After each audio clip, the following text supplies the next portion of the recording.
Well, Chris, I don't know. I got the memo this week, and it doesn't seem like you did. I came with the Tommy Bahama, the polo, and now you're all you're the I got some life here, and you're just wearing the polo. Listen, Collin, as part of my expanding campaign for state comptroller, I need to dress a little bit more professional. And the Hawaiian shirt's just not going to do it no See, more for this is the me. thing. You're already changing. Like, you can't do that. This is what all politicians do. Like, you're already changing. Instead of people liked you for I you, understand it and you're now. already I you're I just get look it. at this peer I get pressure, it. political pressure. Come on. Yeah, the pressures. I got donors ringing my phone off the hook, Collin. They say we got to do away with the Hawaiian shirts. No more of those. We need softer colors. It's a different world for me now, Collin. Do you have makeup on today? No, my makeup artist is on vacation this week. Okay. Next week, perhaps. Apparently, you're the only Republican in Illinois who has the donors ringing him off the hook. So you got Yeah. that going for you. Well, There you you go. know, Lee. All four of them. You you know this is that once you announce for office, you can raise money. This is something I don't think people understand. Is that you have to actually put in some type of effort to raise money, and I don't get it. But I think this is going to be a wake up call for the state of Illinois. But we'll get to this soon. We're we're, Yeah. jump, we're jumping the gun here, Colin. Yeah, I We're couldn't ready to decide. go. I couldn't decide. Did I wear this just in honor of Chris? Did I wear it because it's basically Miami outside right now? So I've got Miami on the brain. It's 92 here and super humid. I have multiple fans on me, so you can see me rustling. It's that supermodel look where my hair will start flowing with the fan. Or is it just because I'm in a doom and gloom mood and I wanted to balance it out with my shirt? I haven't decided, but either way, we're here. And some of us, at least are dressed interestingly, other than maybe Chris, but whatever. We'll talk about that later. Enduring the pain of this podcast, apparently, we've got two guests who I should probably get around to actually introducing. We've got Lee, and we had, I asked you, Lee, the official way to say your name, because I'm the whitest guy around, but I always try to say people's names right. So I always said Arellano, but I know the white, super white way is Arellano, right? My whole life, I'd answer to either. I mean, it's kind of a joke in the movies, right? Make me a quesadilla. You don't say tortilla. But I will I answer could to use either. some tortilla chips and some salsa. Yeah.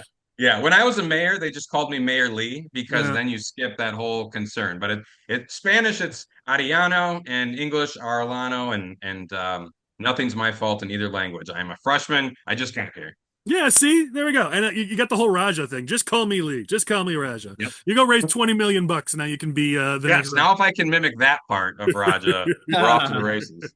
By the way, for those who may not know, Lee's the state senator for the 37th district, two-term mayor of Dixon, small business owner, and a veteran. Lee, thanks for putting up with us. We're glad to have you. Glad to be here. I got a rumor that you think people are way too nice to Michael on this show, and you might try to do something about that today. Yeah, so everybody's always loving on Mike and giving Chris crap, and I thought, just to shake things up, I might come on here and just go for him. And then I heard about all the moms in Central and Southern Illinois that love him, and I do not want to get on their bad side.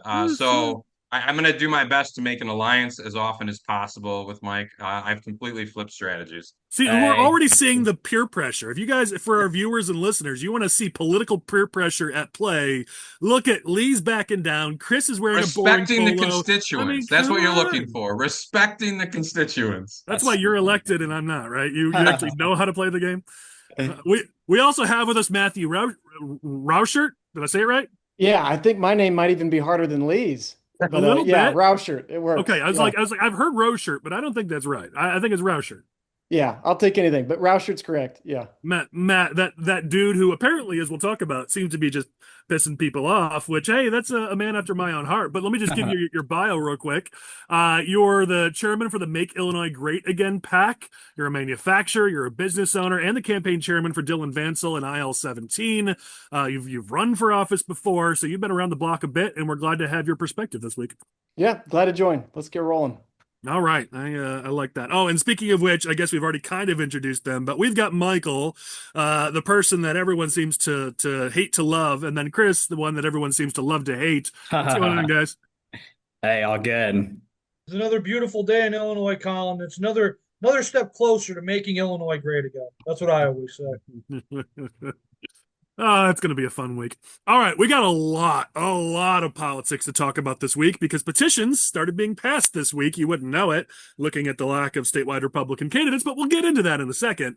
First, we got to start with what's the biggest news and the biggest political news of the week, which is JB Pritzker's continued hypocrisy on gerrymandering. But really, it's also that the Texas Democrats have fled Texas to come to Illinois to protest gerrymandering while they're in the most gerrymandered state in America. This whole thing is just, it's political theater, and I'll admit, it's pretty good political theater. But if you're somebody who actually cares about issues in good government and the state of Illinois, it's got to give you a little bit of that throw up feeling in the back of your throat when we're talking about this and Pritzker's hypocrisy. I know all of our guests, all of our participants wanted to talk about it this week, but since we've got an elected with us, Lee, I'll let you go first.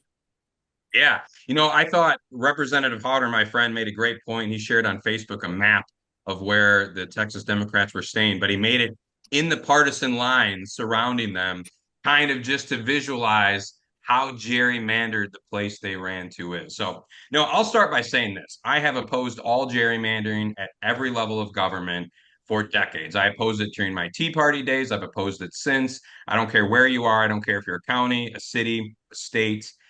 Our constitutional republic and that model is built on the power of the people and the voice of the people. And when you gerrymander, you are intentionally diluting power from the people and taking it for yourself. Much like taxes are taking economic power from somebody and giving it to the government, gerrymandering is taking the power of their voice and their vote and giving it to people who are already elected. So, with that being said, we had a candidate, a supposed outsider, run for governor of Illinois as a reformer. He was a reformer. He'd never served in office before. Now we knew he tried to wheel and deal with Governor Blagojevich about seats and then had some interesting commentary, but he had never had votes before, right? And he said he was going to veto any partisan map. And so, in a crowded Democratic primary with an uncertain general election, he was a reformer. And even after he got elected into office, his spokesman, Jordan, said he has been clear that he will veto a partisan map. So, even after he was sworn in, he kept that same line. And then, the first chance he got after the 2020 census, he committed a terrible gerrymander. So bad that when you look at the map, in which in the last November, about 48% of Illinoisans voted for Republican on the congressional map, and 18% of the delegation, 3 out of the 17, is a Republican. I don't know that this threat of him gerrymandering Illinois anymore to counteract Texas is even possible. Now, if you recall, one of the reasons they didn't go for a 2 Republican map is they were worried it would dilute it too much and they'd end up with a 4 Republican map. One of the things that slowed him down wasn't, well, we've pushed ethics as far as possible. No, they'd push demographics as far as possible. And I'll close on this note about the hypocrisy and lies of Pritzker. He is talking about black and brown people. I want everyone to remember that MALDEF, the Mexican American legal defense, sued him over those maps. And what they felt, and this is not a conservative organization, what they felt was poorly looking at Latino growth and applying that to the maps. And the NAACP sued him after those maps because they were worried they were going to lose LaToya Greenwood out of the way they shuffled the maps to get more Democrats. And guess what happened, guys? They lost her. She lost the NAACP, and the reason they sued was correct. In their grab for power, they lost one of their seats by overreaching in a certain area, and good for that. So, I'll close on this. For those of us who genuinely want to see fair maps everywhere, especially here in Illinois, in the maps I actually serve in, JB Pritzker is one of the worst, most hypocritical voices they could have put forward. They are damaging that cause. The Texas Democrats are damaging that cause. Democrats in general are damaging that cause. And the only reason he stepped forward is not because he's some holy savior on a white knight. It's because he wants to run for president and he's grabbing at every national issue that pops up related to Trump. And so he grabbed onto this one. He was down in Boston where we were having a legislative conference and he spoke about this. He was on Colbert and got challenged by Colbert on gerrymandering of the 17th district. He's such a poor voice for this issue that he's actually undermining the cause, but he doesn't care because his goal is to get his face out there and try to be president. He doesn't care the damage he did to Illinois after 2020. He doesn't care about the damage he's doing this very moment to the cause of ethical reforms and especially gerrymandering. He's a terrible voice on this. I love that everybody in the Republican Party and even in the mainstream media and more generally has been calling him out for it. He is terrible. Well, and I think you make a really good point. People forget that when you look at when these maps were drawn, I see all the people trying to find some way to defend Pritzker right now. You see, Cat Fax is sort of rushing to his defense on this. And they keep pointing to the Voting Rights Act and to the racial demographics that this map was supposedly based on, when in reality, we know it was based on partisan demographics. The reality is, if you remember back to that map-making process, you just said it, Hispanics were unhappy because they should have gotten more seats and they got screwed. Asians got screwed. They should have gotten more seats. This map was not drawn fairly across all racial demographics.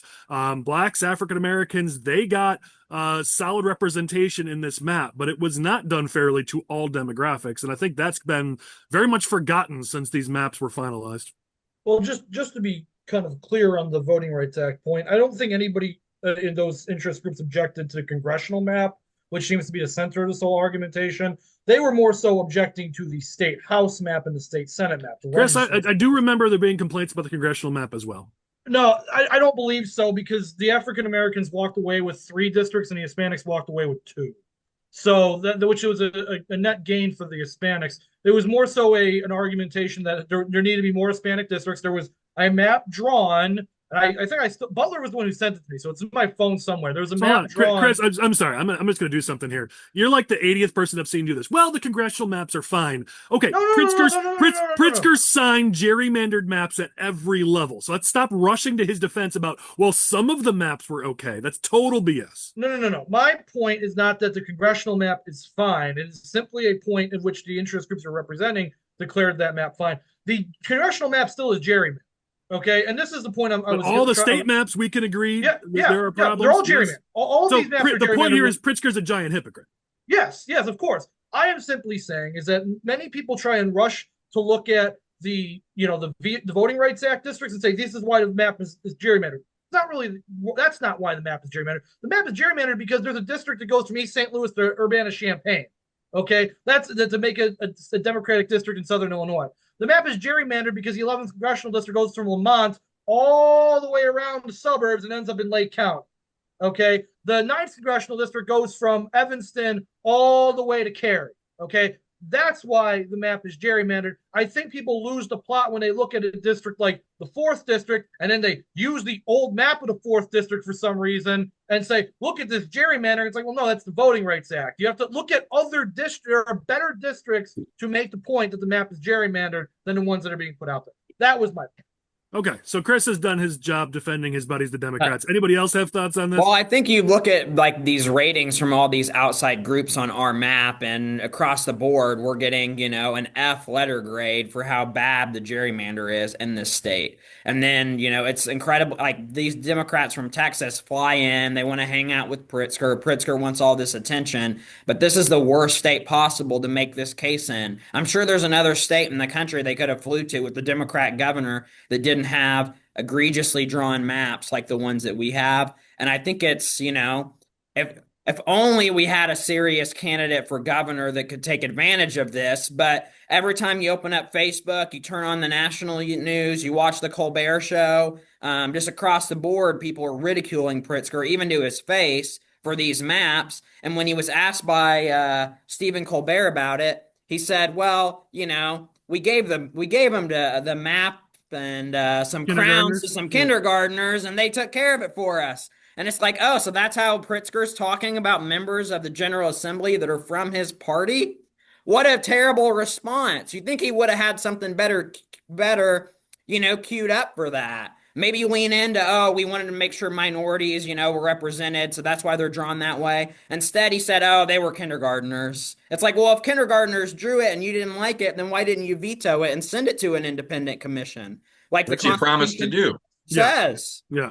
I mean, I think that's where we keep getting lost. Everyone keeps trying to sort of gum this up and this argument or that argument. The reality is, Pritzker promised this wasn't going to happen. He broke that promise. You could say, well, he didn't mean the congressional maps. That's bullshit. That's a total lie. It's like, well, the congressional maps are okay with the Voting Rights Act, but the state maps, I remember vividly, as Lee said, the Hispanics, Asians being absolutely incensed at the state maps. You said, and people are forgetting that they also decided, hey, you know what? We might lose the Supreme Court, so let's go redraw those maps too. Like, that is a critical point, because what I don't think Illinois has ever knocked out a Supreme Court justice from retention. I'm not talking about the original election here. I'm talking about retention. Yep. And people got so frustrated at the multiple attempts to amend the Constitution and our state Supreme Court repeatedly pushing back on reform attempts that for the first time, certainly in my lifetime, but I think in Illinois history, Justice Kilbride, a sitting justice, got knocked out for retention. So if I'm the leader of an organization and something like that happens for the first time in that organization's history, you'd look at yourself and say, this is something people are really worked up about. What do we need to do to fix it? And they did fix it, because for the first time in 3 decades, they gerrymandered the Supreme Court maps. Problem fixed. This is Lee, how we win seats. And remember what their argument was? Remember what their excuse was? Well, demographics have changed so much, we've got to do this. Well, couldn't Texas then make the exact same argument right now? Because with all their in-migration in that state, yes, their demographics have changed significantly. And so the same argument that Pritzker and his allies made to gerrymander our Supreme Court districts is a valid argument for Texas. This idea that like my cheating is okay, but your cheating is not. It's just total BS. Yeah. Well, when one side starts cheating, the other side doesn't in response. But the thing I keep thinking is we're closing in on another census. And as nice as it'd be to have a governor to combat this, we really need to get into the House and Senate. We need those seats to get out of the superminority. And I feel like we're kind of losing the eye on the ball in this situation because we're thinking JB Pritzker. But, even if we did have a rock star governor candidate with $30 million to spend, it's the Senate, it's the House. We have to do it now because 2030 is closing in. We have to be able to defend a veto. Yeah, and we will dive very deeply in that topic next, Matt. I think one last thing to talk about here is just the kind of, you see a little bit of fraying a little bit with this, because as Pritzker's been chasing these cameras wherever he can find them, you see some of his allies that are like, yeah, okay. I mean, I mentioned Cat Facts earlier. Even he said, I've got it right here, although it would be nice to see the governor also publicly demonstrate similar intense focus on this state's issues. You saw Brandon Johnson throw a little shade. As much as I appreciate Illinois helping out people from Texas, the South side and the West side could use that same level of energy. You're starting to see a little bit of that again. We see more and more of this as weeks go on, where you see those cracks in the armor where people are getting frustrated with Pritzker chasing his presidential ambitions and leaving blinded by ambition. This is one he should have sat out, not caught attention, so people didn't notice, which is normally what Illinois Democrats do when gerrymandering comes up. And instead, he drew so much attention to it. And I thank him for that. Thank you, Governor, for drawing attention to the gerrymandering in Illinois. And I have this closing thought, and I don't want to dominate this, but this has been an issue for me for a long time.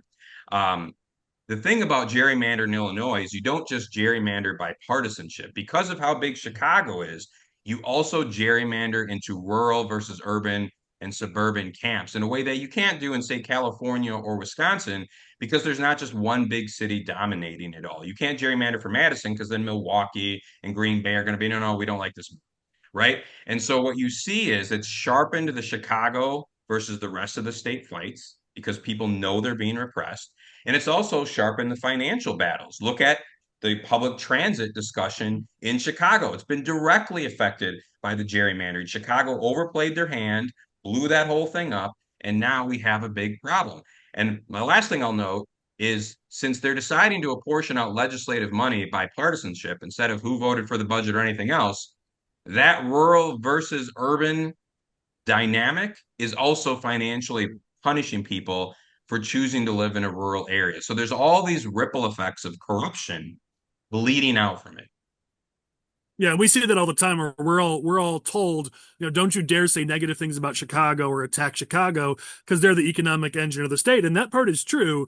But it's the very policies that the Democrats are pursuing that are causing the suburbs and especially the rest of Illinois to continue to be so frustrated with Chicago. And we see it more and more. I mean, you mentioned the transit issue. You want to get the rest of Illinois to agree, 101 counties to agree to bail out CTA. The way they've approached this is not the way to do it. Like, we don't feel like we owe them anything. In fact, it's the other way around, the way most of us feel. And so, not wait, you want us to pay more taxes to bail them out? Like, they've created this sort of us versus them, and then they bemoan it when it comes up. So it's a great point.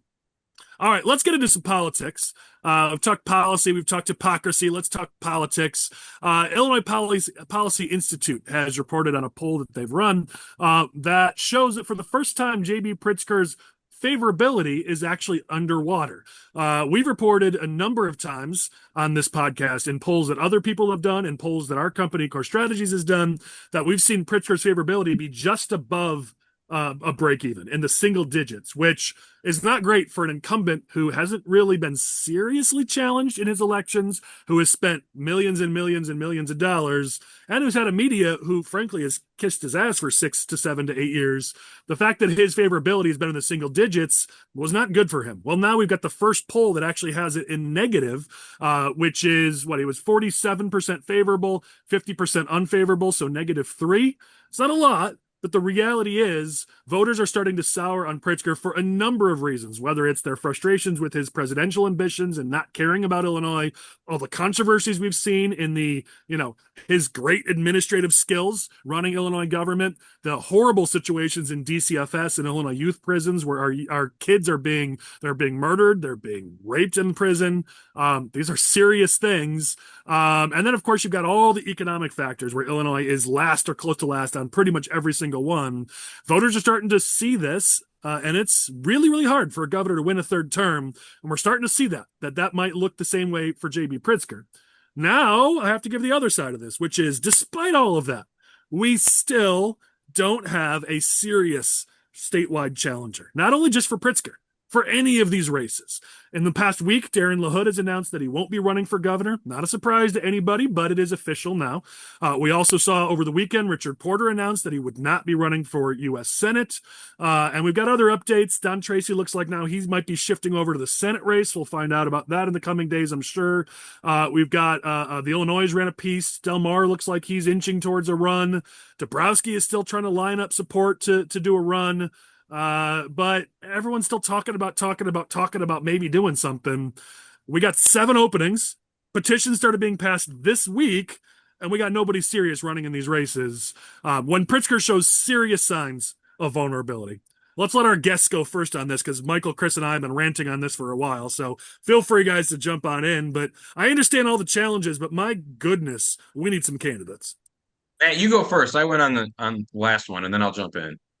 Well, I've been able to get to know Ted Dabrowski just recently. He was on the not so campaign trail through our region, and he's obviously a very high IQ guy, knows a lot of policy. I'm not as southern as Michael Butler, but I am a little bit further south, and I think I'm a little concerned on how the policy discussions in high detail are going to play on the campaign trail for somebody like Ted Dabrowski. But I am excited about somebody with the credibility and background that he has. I think if Aaron gets in, it's going to be an interesting one. He's obviously very fiery, but are those really the only other names that we're hearing? Ted Dabrowski and Aaron that haven't come out yet. I'm keep thinking there's going to be more, but still haven't heard anything on my end. Yeah, I mean, you saw in that Illinois article, you saw the stark difference between the two candidates. I mean, it was, Aaron gave a great quote. It was, as you said, it was fiery. It was interesting. That isn't necessarily Dabrowski's skill set, but that's kind of the challenge in an election. You got to get votes before you can govern. If we've said it before, but if you're going to have a candidate who can win, they've got to be able to govern if they win, but they got to win first. And if you can't get people interested in your race, you can't get people to donate to you, volunteer for you, vote for you. It's kind of a waste of time. So Aaron did a great job giving a quote. I'd love to see if Ted's going to do this, he's going to have to up his game there. Yeah. I think that's one of the reasons Pritzker is so shameless in his hypocrisy is he's realized we live in social media algorithm, in a mainstream media algorithm, where if you are the loudest and whatever, that's what people react to. And they don't necessarily care as much as maybe they should about hypocrisy or not knowing what the heck you're talking about on policy, or all the things that I know as a past mayor trying to reform a city are what elected officials really need to know once the election's done and you're trying to get things happening, right? I think Ted's a great guy, knows a lot of policy. He's fluent in Spanish. He's Latino. I don't know if you guys know that. He also speaks some Polish. He's the son of immigrants. He has a great background in terms of finance and understanding the American dream and what could and should make Illinois amazing and makes our nation amazing. And why I joined the military after 9/11 because of what my immigrant grandfather was able to achieve here and the duty we owe in public service. So I think he has a great story to tell in that regard, a great financial mind, which would meet the moment of our time. I think he'd be a phenomenal governor. I hope he gets in the race because I think that'll be a good primary. Um, but yes, I mean, any first time candidate, you're going to have to learn the campaign side. Unfortunately, you have to be both a really good campaigner and be able to raise money and be able to do the actual job once you get in there. Pritzker's shown us what can happen if you're only good at one or two of those and not actually good once you're in office, right? Number one in property taxes. You mentioned some of the other things, not a good direction. But I'm excited to see a primary with Ted and Sheriff Mendrick. So hopefully he gets in. I think that's the point, right? I mean, we're sort of encouraging these candidates to be better, but right now I just want to encourage them to be candidates. Like, let's go. Petitions have already started being passed. Well, we need a no reason. comptroller. And yeah, and then we're still just talking about the governor's race. Like, Yeah, we still need someone for we the need a Senate. I mean, the ticket. rumor is that Tracy's looking at it, but we still need someone from the Senate. Yes, You got we Brian do. Drew making calls, maybe going for Senate, but like come on, like we got 7 seats here, 7 Right. statewide offices, and right now you've got Mendrick is the only, at least semi-serious candidate in the race. We got to go. We got to move. And I'll make a note about anybody out there considering comptroller. This is the part that is responsible for investigating local government financial fraud. And obviously, I'm a little biased coming out of Dixon, which was the largest municipal fraud in U.S. history. That's what got me into politics, is try to fix this stuff. But if you look at our thousands of local governments, Rock Island County just had another $1 million theft. I think we're about to talk about one later when I saw the agenda. The Illinois comptroller should be in office for a reformer, and that cannot be a Democrat right now. I'm not saying that to knock Mendoza. I think she's been one of the more reasonable of the statewide office holders. But we need somebody in there who cares about all aspects of the job. And especially those of us coming from local government can tell you they can waste money too, as good as anybody. Well, and the reality is, if you look at the history of Illinois, especially over the last few decades, the comptroller's office has most frequently been held by a Republican. I mean, the idea is the voters want check and balance, and that is the more conservative position. The job description is to be more fiscally conservative in that position. I mean, that's literally the job. And so if there's ever a position, it's open. Voters have shown a willingness to vote Republican for that specific seat, and they want check and balance on the tax and spend Democrats that are down in Springfield. That's what I don't get. And Chris, I'll finally let you go because I know you want to talk about the comptroller's race, but that's what I just don't get is that, okay, fine, you're scared by Pritzker's money, or some of the other seats look like they may not be possible to win in 26. All right, I can do math like anybody else. But the fact that we have no candidates for the comptroller's race, that's the one that is completely inexcusable. And again, this is a race that the Republican Party won in 2014 with a rock star, Judy Bartopinka. She was the queen of the Republican Party in the state. She won for a reason. And then Leslie Munger gets appointed after she dies. And it's a competitive race in 16. We lose. But there's no reason why the state comptroller shouldn't be, somebody in the Republican Party shouldn't look at this and say, wow, maybe we don't win governor, but comptroller could work. Because as of right now, I am the only person who's circulating petitions for comptroller.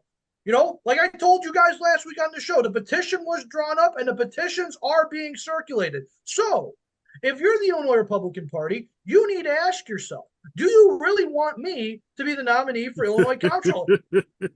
You may think the answer is yes. I assure you the answer is more than likely no. There are there are better people who can jump in this race. And it shouldn't be the case that a 25-year-old balding male from the south side suburbs of Chicago should be the front runner for the Republican nominee for Illinois comptroller. We need somebody who knows finances, knows the state of Illinois' policies, knows how you can clean up the state. There are so many good candidates I can think of off the top of my head. And the fact that none of them have even put a feeler out there to the press. I'm considering this. That's what upsets me. Is that it takes me putting together a petition in 5 minutes just to get people amped up about the comptroller race. That shouldn't be the case. There are better people out there, and I encourage you all to do so. And if you don't, we're stuck with Chris Jackowiak. Yeah. So, somebody get off your butt here, please. I'll circulate your I ain't paying petitions, Chris the $5 a year he makes just to go run for comptroller. And the comptroller's office pays way more than I'm making right now, Collin. So you know what? I might just go through with this just to see if I can we'll talk about after this podcast, see if we can work something out here. But in general, like this is serious, guys. Like the state of Illinois, if the Republican Party is going to return to solvency in this state, it's going to come from a race like Illinois Comptroller. It's an open seat. And at least 3 out of 5 of the people who are on the Democratic side who have at least indicated are thinking about running are all incumbent state legislatures. So that means you could take every vote they've made while in the state legislature and say, this is what they would bring to the comptroller's office. You don't want that. I've just done your entire campaign for you in the last 10 seconds. And if nobody is willing to even think about this, you're going to be stuck with me. Matt, save us, please. Oh, I'll circulate petitions for you, Chris. We'll give them all the GOPs. And see, Collin, the momentum is building. Is this like the 2026 version of Nogmentum? Is that what this is? Is this Chris Mentum? Nogmentum was something else. You had to be there, Collin. You just had to. I mean, I was there, but anyways, the point is this Chris Mentum here? I mean, what are we going to dub this? I think was Senator Bryan on last week, and she offered to spread petitions for you. So. That's right. Yeah. Okay. All right. So now you got at least 2 state senators that are going to help you spread petitions. So I mean, we're getting there. All right. Here's the deal. My blood pressure is you all are going to have to pay for my doctor's visits. If we do not have a candidate for comptroller by Republican Day at the state fair next week, I will circulate Chris's petitions as well. I'm going to be speaking at the state fair at this rate, Butler. I'm going to be up on that stage making my pitch to the Republican Party. It's not like we were getting a frontline speaker in the first place at the fair, so maybe they'll need you, Chris. Matt, did you have thoughts? Go ahead. I want to backtrack a little bit to the governor's conversation. A thought occurred to me, which is in 2022, we had so much energy around the governor's primary that when I look around our local committees, most of the people in those committees were, a Rhyne fan who got onto their precinct committeeman position, or a Jesse Sullivan fan who got in, or a Darren Bailey fan who got in. And I'm looking around this cycle, and there's no new people wanting to get involved in the party apparatus. And I think that's a downstream effect that we don't realize is occurring, that we're not going to have a new swath of volunteers that stay engaged. Because, one thing that can be said for the Darren Bailey campaign is, and all of the county committees in my area, we went from 4 or 5 precinct committeemen to 12 or 18. I'm sure, Lee, your district's full of the same circumstance. But that's another worry I have is, what's going to happen to the party apparatus now that there's no engagement? That's a great point. And I've heard people ask, like, where did all these candidates go? So, Bailey won. He's got a shot. It didn't work out. But that primary caused a lot of momentum. But some of these other guys who caught a little bit of energy and maybe could have built it on, they're not even part of the discussion this time. So I don't know the answer to that. Should be our bench. You'd think Paul Schimpf, Jesse Sullivan, Gary Raybein, all these guys had long-term potential for other seats and other offices. Where's our bench? Where'd they go? We tend to chew people up and spit them out, and then they don't want to run again. I mean, that's part of our problem here. We don't have a concerted effort, and we haven't for a long time to build a bench in this state, and now we're paying the price for it. I mean, listen, here's where we're headed. And this is what I've been telling people now for over the last few weeks is we're headed over the cliff. You got to understand this. I've heard so many people say, listen, 2026 is a batten down the hatches, just survive it type election. But 2028 and 2030 looks really good, so we'll be okay. But here's the reality. In 2026, on our current path, we're going to be stuck with a bunch of statewide candidates who not only aren't going to overperform, they're probably going to underperform. And that 1, 2, 3, 4, 5 points that costs you down ballot is going to kill all these state reps and these state senators who are in those tight races where they might lose or win by 47 votes. And so the problem is if you've got this eye that you think 28 and 30 are going to be better years, which by the way, like we've got a data company, they are going to be better years. There is hope ahead. 28 and 30 are going to be great for us. But if we don't stem the bleeding and stop it now, if we lose further ground in 2026, I don't care how good 28 and 30 are going to be. Don't tell me that you can look around to this pathetic Republican Party that we have in this state and that we're ready to win. Don't tell me you can look around and say that we've got the infrastructure, the donor capacity, the messaging skills, the communication skills, the campaign skills, that we have all the things necessary to win elections. We have none of those. Do you think you're just going to wake up one day in 2027 or 2030 and suddenly we're going to be great at all those things? No, especially not if we lose 2 or 3 or 4 or 5 more seats in 2026. I'm sick and tired of people saying, oh, 28 and 30 will be better. Guess what? This is it. If we don't draw a line in the sand in 2026, I don't care how good of a national red wave there is in 28 and 30. The last 2 red waves that have hit this country skipped Illinois. The third one will do it too if we don't get our shit together. And that happens now, not in 2027 and 2028. It's almost I think like the momentum argument is important. I'll give one pushback. One pushback to that. When the day comes, kind of like Ronner's money left the Republican Party, where Pritzker is distracted or sick or sick of politics or lost his presidential race or whatever, and he's not cutting $200 million checks, that is a paradigm shifter, almost as not as big as the maps. Fair maps would be the biggest, but those 2 components, either one of them moves, the whole argument in Illinois moves. But no, I believe in momentum. Every 4 years, we have a chance to get a message out in Chicago and out to places where we're gerrymandered away from right now and build momentum, and we might miss a whole cycle.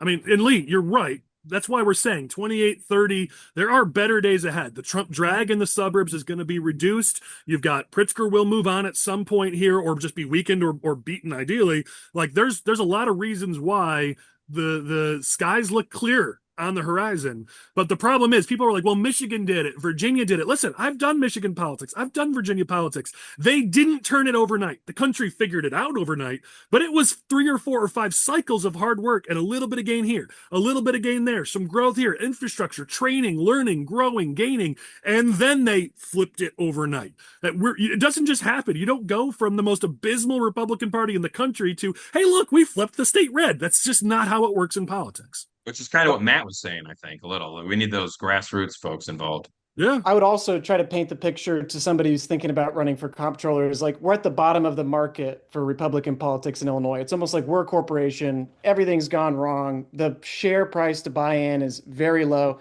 You know, you can get into a comptroller race just by being on the Smoke Filled Room podcast and get your petitions and win. You're through the primary and all of a sudden you're in position. So if you're out there and you're listening to this or this gets downstream, I mean, think of this as the cheapest time to get involved in politics and have a chance to run a statewide race. You know, you don't need to be crazy wealthy. I mean, this is the bottom of the market to get in. So in that way, I feel like it's a chance for us to find people from regular day life to jump in that wouldn't otherwise. But I mean, I'm just trying to look for a silver lining here because I appreciate it. And somebody's got to balance me out. Chris is a candidate now. So, you know, and Michael just seems quiet this week. So listen, here's where we're at. You got Bob Fioretti running for attorney general. I can't believe we haven't talked about that. Like, I guess there can't be an election cycle where Bob Fioretti isn't running for something, but he's got an event down in the state fair. Like, I'm glad we got a candidate. Don't get me wrong, but here's where we're at. We don't go and recruit somebody who's electable, who can run a solid race, who's got some ability to excite the party and help motivate and grow the party. We get the Chris Jackowiaks, the Bob Fiorettis, the Joe Schmoes. That's who we get. That's who we get. We get Joseph Arellano. That's who we get. Well, listen, Collin, I can assure all the viewers of this podcast out there that the water is warm for a race for any of these statewide offices. Okay? Is that because you peed in it, Chris, or what? That's right. That I am the pee in the pool right now, but you yourself can clean up that pee in the pool. You could be the chemicals that make this pool swimmable once again if you give serious consideration to a run, because this pee in the pool will not be there March 17th unless the pool cleaning guy shows up, and that could be you. Let's do one last conversation, and I think Lane will break this up. This was kind of intended to be part of this last one, but we'll probably create a new agenda topic for this one as we talk about it, just because we do have to cover it. There is frustration growing. I can tell you, I made calls for almost 3 weeks. I've got the call logs. I've made hundreds of calls trying to recruit candidates. And what became clear to me, there's a few things I learned that we do need to talk about, because we got close. I got to tell you, we got damn close. We had 6 candidates. We had regional diversity. We had demographic diversity. We had funding. We had people tied with strong ties to Pritzker's weak spots. It came real close until the party did what the party does and work behind the scenes to kill it. But ultimately, in those conversations, I learned a few things that frankly weren't clear to me prior to that. Number one, I didn't realize just how depressed this Illinois Republican Party is. There is no hope in this party right now. It is depressing to talk to people. It is depressing to have those conversations. There is zero hope right now in this party. And we got to talk about it. I think another thing that I learned is, as much as I hate to say publicly that I agree with Tom DeVore on something, he's right on something, which is the mindset of the Republican Party right now is so protectionist.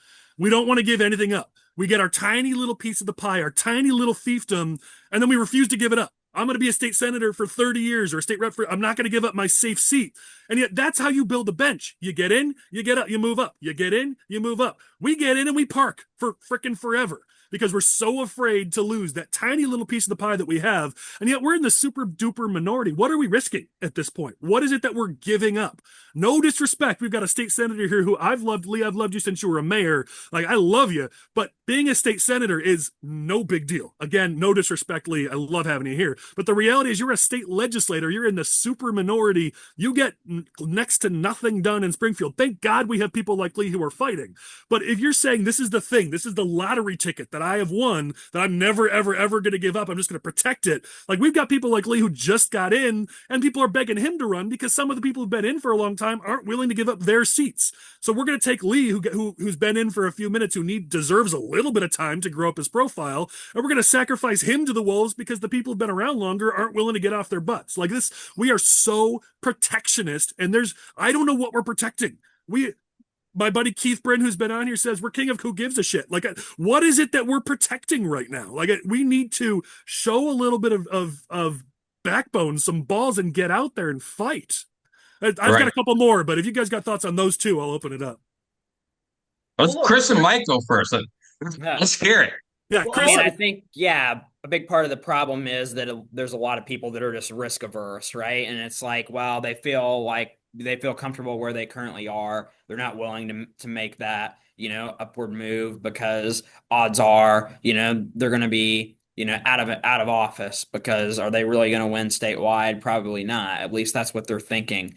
Part of that is because of the way that, the terms fell, and we have a ton of state senators that are up for re-election this time, and there's not a lot of opportunities for somebody to kind of take a risk, by running for statewide office. There is the opportunity to take a risk. Yeah. Like, sure. they can give up their seat and take a risk. I get it. That's a sacrifice. But here's the deal. We are not going to turn Illinois around unless people are willing to sacrifice. You're willing to sacrifice time with your young kids. You're willing to sacrifice maybe losing a safe rep or a safe Senate seat. Unless we have people willing to sacrifice. I mean, we've got Lee here, who's a veteran, who put his life on the line for this country.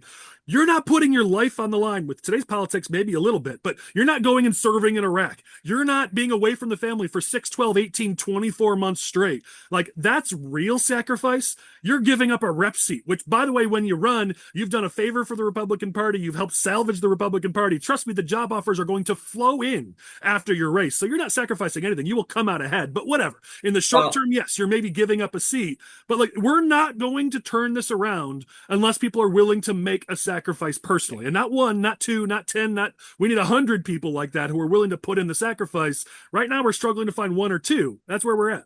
Well, and I think it's extremely telling that you have state reps and state senators that are, declining to run for re-election to their state rep or state Senate seat, but they're not even thinking about running statewide, right? It's like, maybe some of these guys could put their name on the ballot, even if it is just to, give the state of Illinois a little bit of hope. But they're opting to, just get out of the game, which, I mean, I know a lot of them have put in a lot of time, and this is, an aggravating position to be in, but still. And it's amazing to me because it doesn't seem like other states have this problem. Even other blue states have legislators. In New York, this is like the best example, because in New York, you have people who just like Republican state legislators who get elected, and then 2 years later they want to run for like a congressional seat, or they want to run for like governor. And it's like how it's supposed to be. That right, because like in theory, if you're these are like the entry level jobs that you get in to get some experience to then go for the next thing. Like this is your Walmart flipping burgers job, so you can move to the next thing. Again, I'm sorry, Lee. I don't mean any disrespect. It's just we're kind of taking this to an extreme in this discussion, but it's true. whatever happened to politicians having egos? Like, aren't politicians supposed to be the one who thinks like all of these other jamokes can't do it, so like I'm gonna do it? Yeah, like this guy can't win comptroller, but like me, I can win comptroller. Like that guy's an idiot. Like that's how politicians are supposed to think. And I'm the opposite. I don't think I can win comptroller. You would be a better candidate person watching this podcast, but here I am. Irregardless, you have to take risks. I trust me. If you are a state representative watching this podcast or a state senator, be you up or not up, and someone's going to call me and yell at me for saying both of those statements, but give it a chance, man. Or maybe you're not running for election. Maybe you didn't run for re-election last time. Give it a thought. Because this party, if you are a Republican in this state and you care, this party can't get from 55-45 to 50-50 unless somebody takes a chance. Yeah. And I think just to be fair to Lee, I want to make sure I make this point. You got somebody like Lee who's been in office a short time who has a 10-month-old at home. And Lee, I know you've been getting calls. People have been begging you to run. Like, that's where we're at now. We're taking a guy who just got in office, who's got a 10-month-old at home. Like, you can't. You physically cannot do it. But that's where we're at. We got people who physically can do it. They got to be the ones to step in the forefront and do that. Yeah, I mean that call of duty, that's a strong pull. And even as somebody's only been in office a half a year, I mean this is why I ran for mayor. Like I was not interested in local government in terms of serving. I made 10 grand a year for an enormous amount of responsibility. But when you read those newspapers and it's your town and 54 million's been stolen, you're like, what are we doing here? I grew up making fun of Chicago and realized I need to shut the hell up because per capita my town's worse. I don't think I've made too much fun of Chicago since then because I had a job to do there. And same when I joined the Army after 9/11. So that pull, I get it. But yes, I have 5 kids, one 10 months old. That's not very conducive. But I do think we need to understand there is a price to victory, and we need to be willing to pay it. As somebody who's an 100%. entrepreneur, I can tell you, my first 5 years as an entrepreneur, I averaged probably close to 80 hours a week. Thankfully, I hadn't started having kids yet then. My first business was my baby, but you come in and other businesses have market share. Other businesses are established. Yeah. Other businesses are known in the community and have goodwill, right? And you're coming in as the new guy on the block and you're saying, I think I have something to add to this community with my product. In my case, with sandwiches and frozen yogurt and those kind of things, whatever. I think there's a place for this, and I'm going to fight to get people to see it and try it, and then build a business and take care of my employees and take care of my family. Um, when it comes to Illinois, there is a lot of apathy, not even so much at Democrats. There's apathy at Republicans from Republicans we don't think you can do this. And there's apathy from elected Republicans in that they look at, and I'll just say it, elephant in the room, they look at the state and they know Pritzker is just going to cut checks for hundreds of millions of dollars. And you're going to be having to deal with all this propaganda. And you're going to get outspent. What was Bailey outspent? 15-1? Like we've shown we can win races 3-1 outspent, maybe even 5-1. When you start getting 8-1, 10-1, 15-1, you don't even have a voice anymore because you're just being squashed. And that's where the entrepreneurs of the world need to come in and say, I don't care if you're Microsoft, I have an idea. Let's do this. And then you get your Amazons of the world and whoever's next. And somebody's going to look at Amazon and say, I see the problems with how, say, people are attacking how they treat their workers or they're attacking how they're shutting down little guys. I have a better model. And that's the beauty of capitalism, right? And so that's part of the corruption of the gerrymandered maps is you have fewer candidates, you hold fewer seats, there's more extremism on the ends of the voices, and Pritzker is able to take his money and tilt the battlefield and then focus it on those narrow areas after tilting the battlefield, and then apathy results. But we do need this cycle, next cycle, we need to get a team of rascals together, entrepreneurs who do not care, and say, look, bring that money. Yeah. We are going to judo it back on you. And we're going to go into Chicago and point out how terribly the city's been run, how the pensions are dropping below 10%, and we can't afford infrastructure, and people can't pay their bills, which is why President Trump ended up getting almost 50% of the Latino vote and blowing people's minds. Because guess what? They want to be able to feed their families, and they know Illinois isn't on that right track. We need to be able to send that message locally. So I agree. We need people who are willing to risk it. As my 7-year-old son would say, risk it for the biscuit. Yep. And just say this is what's important. I'm not doing this so I can make 100,000 a year in my little silo of the world. I want to change the world, Yeah. and I And, agree and, and completely. we got to be worthy of the win. I mean, right now, we're not worthy of winning. We're not, we sit on Facebook, we type a few things like we're not out there hustling, knocking on doors, working community festivals, registering voters. And look at what Democrats are doing. They're earning these wins. Like the reality is they're outworking us significantly. Not everyone, but on average. And so we're not willing to take the risk. We're not willing to do the work, but then we're like, oh, we're not winning. Of course we're not winning.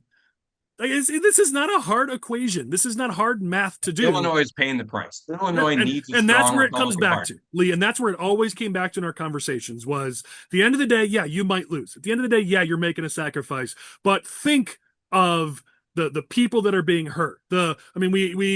I was just talking to Leslie Munger this week, and she reminded me of the story of why she ran for state rep in the first place because her kid graduates from U of I, and then she's got to go move him into Texas because there were new jobs in Illinois for him. Now we've got DCFS, and we've got story after story of young people who are dying under state care because Pritzker doesn't care at all about it. You've got the children in Illinois youth prisons that were raped, over 900 now.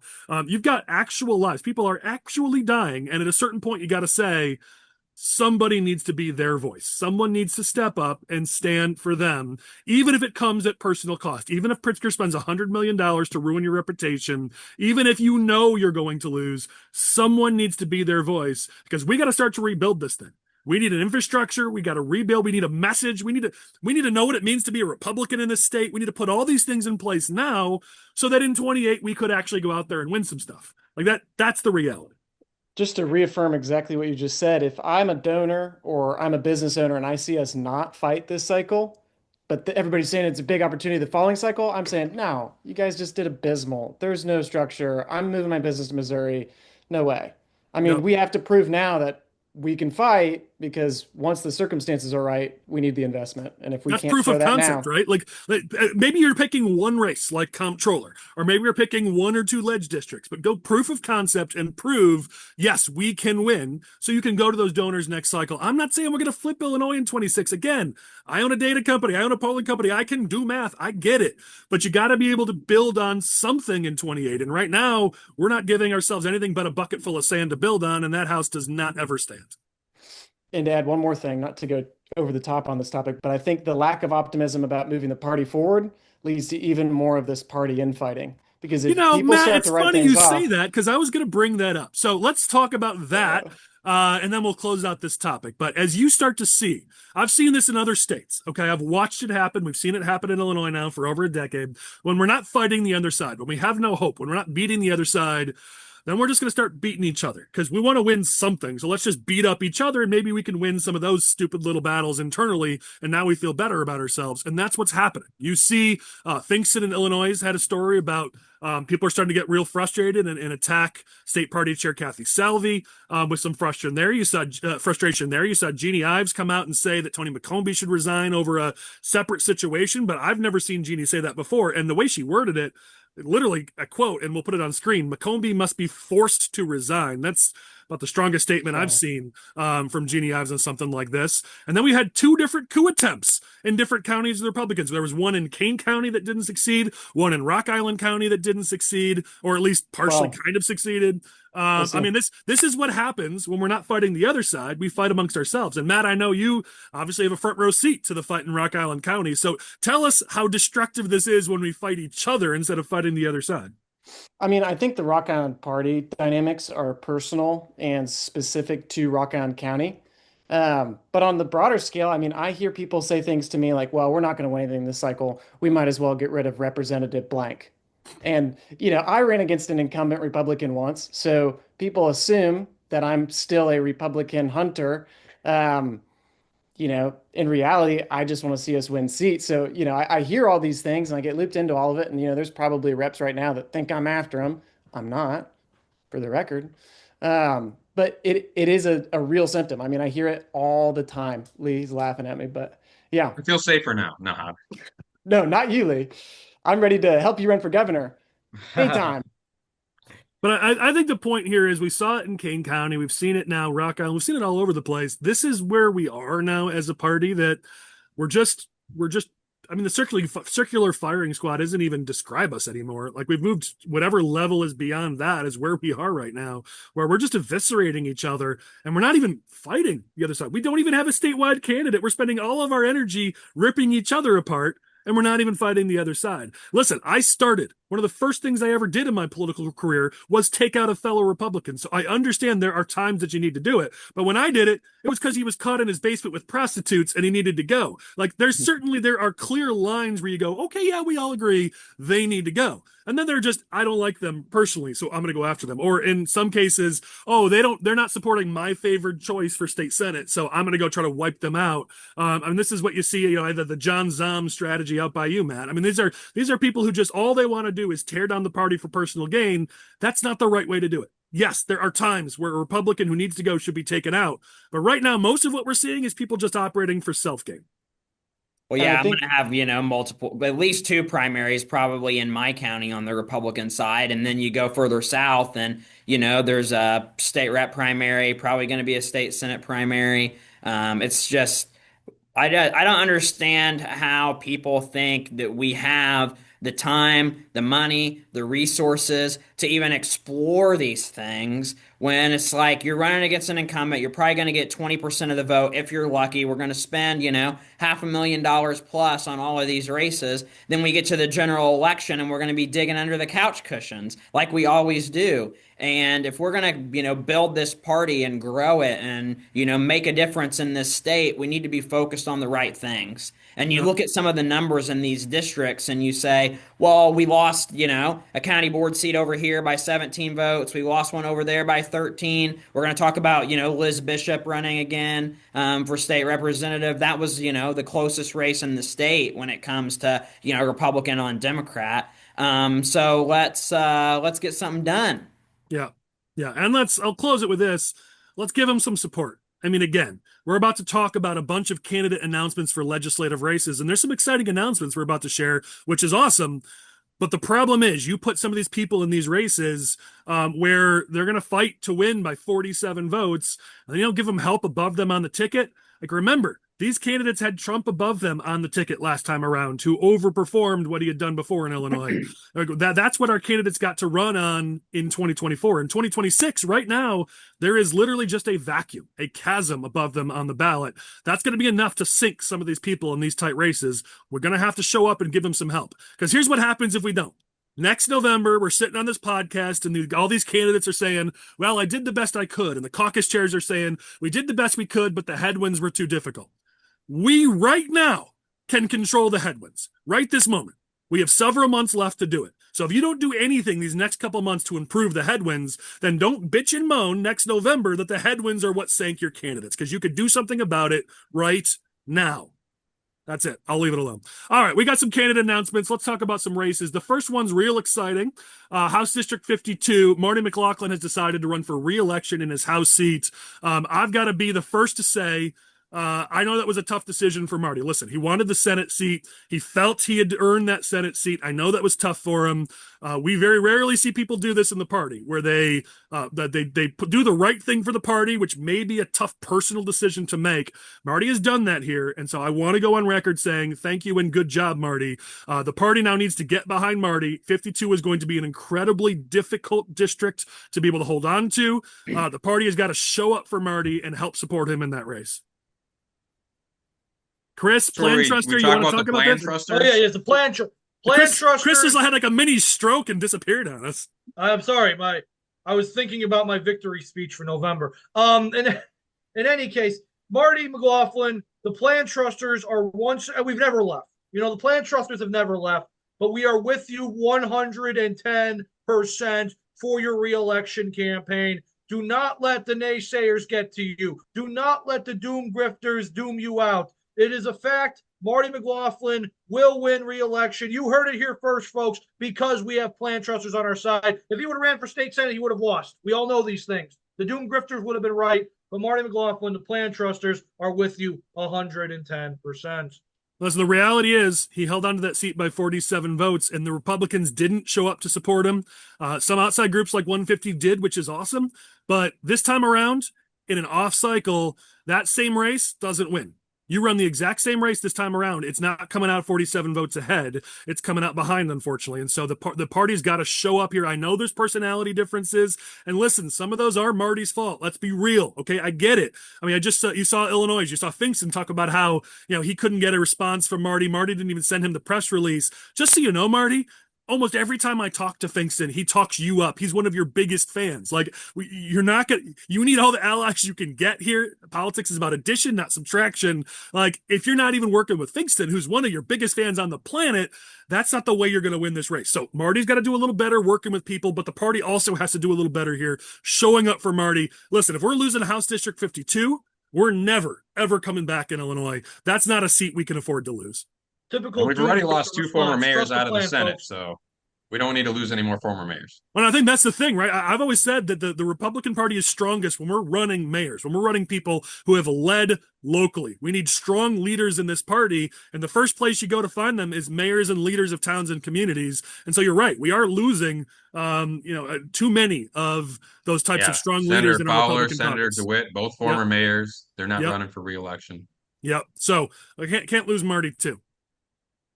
All right, let's go to the next one. So that was good news. Now I'll give the bad news because, there's always bad news. House District 47, Amy Grant has decided not to run for re-election in that district. That is an incredibly difficult district to hold. As a matter of fact, Republicans wrote it off for a month and a half last cycle, thought it was gone. The only reason we held on to it was the sheer willpower of Amy Grant. That is now gone. So I know Republicans are actively working to make sure we've got a strong candidate there. Democrats are extremely high on their candidate, who's a Wheaton Village trustee. They're really high on her. This is going to be a tough one to hold on to without Amy Grant to do it. This is going to be ground zero for the House for holding on to their seats in 2026. So I don't know if anybody has any insights or thoughts on 47, but that's going to be a strong race we're going to have to run. Not many people have brought us up also how this is going to affect Seth Lewis's race, because Lewis was going to have 2 incumbent Republican reps running with him at the same time. Now he has to worry about an open seat on the more Democratic end of his district. Now, in all likelihood, Seth Lewis will probably be fine, but it does add a little bit of complex. It complicates matters a little bit in that district, because the Democrats are going to work even harder on that end of the district, and that's going to help the Democratic Senate candidate there.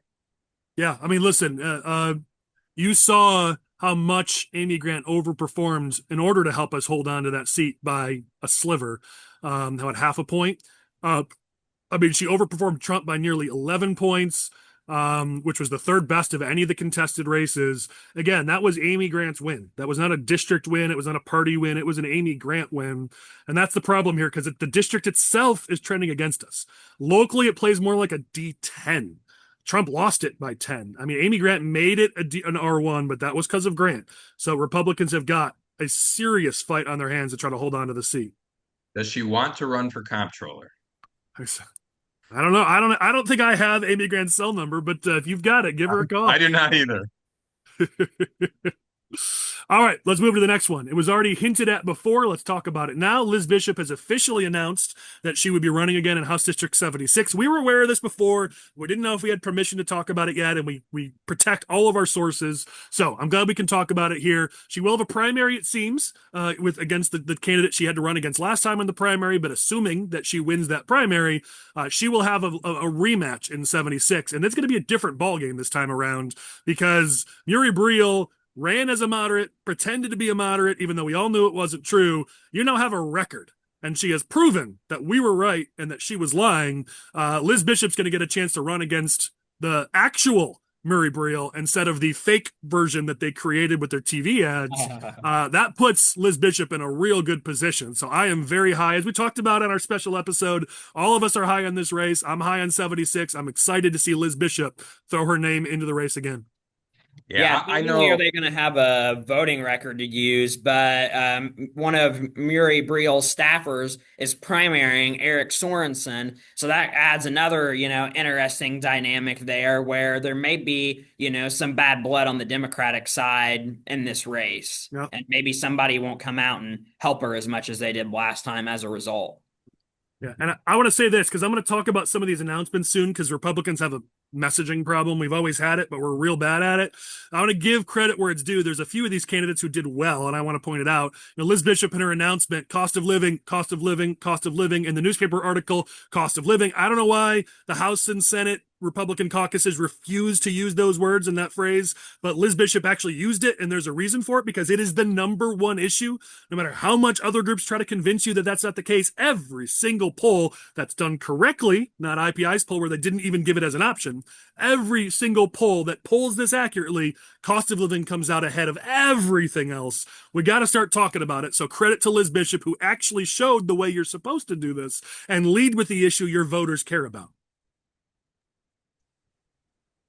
All right, we talked it out. Oh, Lee, you're talking. You're muted. Sorry. Yeah, that was a real close race, and I'm a big believer, and I've advised to some people a couple of times when they've talked about running for office, these ones that are on a 2-year cycle, whether you're looking at Congress, whether you're looking at state rep, sometimes it takes more than one cycle to build momentum, whether because of the nature of your particular district, because of the broader climate you're running in, because you weren't able to raise enough, money and volunteers, but you picked up where you let off, especially people who have never run a race before.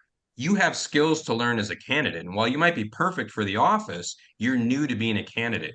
And the reason I say that is because this is one of those races that I think has the potential to pick up right where it left off and continue moving forward with everyone realizing on the donor side, this is winnable and we need to be paying attention to this. And everybody on the volunteer side saying, man, if we had knocked a few more doors and a few more precincts and flipped, I mean, she lost by what, 500 some votes? That's 250 people flipping their vote, right? So gettable, very gettable. Yeah, 100%. All right, let's go to the next one. So it appears like Republicans have their choice to replace Don DeWitte. It's Jessica Breugelmans. I may have said it wrong, but I think I got it right. Jessica Breugelmans. I mean, the press release came from the Senate Republicans, so I assume this is the consensus choice. But again, we'll see how that all plays out. But nice to see we've got a candidate there. She's a former teacher, philanthropist. Looks like, at least compared to, she's a mom, small business person, small businesswoman. Happy to see that. Looks like we got somebody stepping up. And again, we'll see how this plays out. Obviously, this race becomes a little bit harder to hold now that we don't have Don DeWitte, our rock star, running there. And I don't know who the Democrats are going to run. It just came out today as we were recording this that an individual by the name of Melissa Rajevich, I'm probably screwing that up, has a Facebook page to run as a Democrat. I don't know if that's their choice. It could just be a random Democrat who's running. We don't know who they're lining up to run in the seat, but you know that Senate District 33 is going to be a big district that Democrats are going to be targeting, especially with DeWitte out of it. DeWitte makes it a much more favorable year. Without him, it's more like D3. With him, it's more like R3. So this is still going to be a tough race for Republicans to hold on to the seat. So good to see we've got a candidate who appears to have some potential. Obviously, potential has to become actual results and electability, but you can't start or you can't finish if you don't start with potential. So what we see on paper here looks like there's some potential here, which is great. Nobody's got thoughts. None of us really know anything about her, so I imagine obviously no one would have many thoughts on the race yet, other than obviously it's a big race we really need to pull off. She's got a good story. The announcement, the press release, wasn't as good as Liz Bishop's was. It's kind of, as usual, all over the place with lots and lots and lots of issues, but there's some pieces here you can definitely work with. So hopeful that we pull it all together there. All right, next one here. Let's talk about another Senate District Senate Republican race. Michael, I know you're going to have thoughts on this one. Looks like Senate Republicans are pushing Daniel Rhyne in Senate District 57. He's a veteran of the Marines. He's a steelworker, union treasurer. And I know there's a lot of people excited about the race. There's one person who isn't excited. Wavy Lester, I know, had announced that he wanted to run in that race. He went on Facebook and was real unhappy about this because apparently, while he had already announced, Senate Republicans went out and recruited somebody, and he didn't like that. So it looks like we're going to have possibly a tight primary here. I don't know, Michael. What are you seeing in 57? Well, I think this is a solid candidate that was recruited by Senate Republicans, especially for this district. I mean, being a Marine, a union member, treasurer of the laborers union, that is kind of the profile that you would I would think would be great for this district based on, the makeup. So I know a lot of people are excited about this. Wavy hasn't, I mean, he was thinking about it and had not made an official announcement, but it sounds like, based on what I'm hearing, he's going to run. So we'll probably have a primary here and they'll just have to duke it out and we'll see what happens. But I think, Kevin Schmidt winning twice in a row and kind of shocking the world and outperforming Trump by 6 points, in this last election cycle has given a lot of people hope. And there's a lot of excitement, on the ground about this race. Yeah, I mean, we talked about it on our special episode. It was a race we profiled, that, Belt is more vulnerable than people think. Now, I will admit I was on the side of the numbers are kind of tough in this district overall. But I know Chris and Michael, you guys were higher on the district, and you get the right candidate in that race. At minimum, we can certainly build something here. And Lee may be right. Maybe it does take a couple runs, a couple cycles to pull it off. But certainly that region is trending in our direction. We'd be fools to not at least try for it. Yep. Yeah, and I think it's worth noting, and I think last time I was on, I mentioned this, the continued alliance of the working class, middle class, and the Republican Party, union and non-union, is really critical in Illinois. I think it's critical across the nation, but it's critical in Illinois. It's critical in districts like IL 17. It's critical in this district.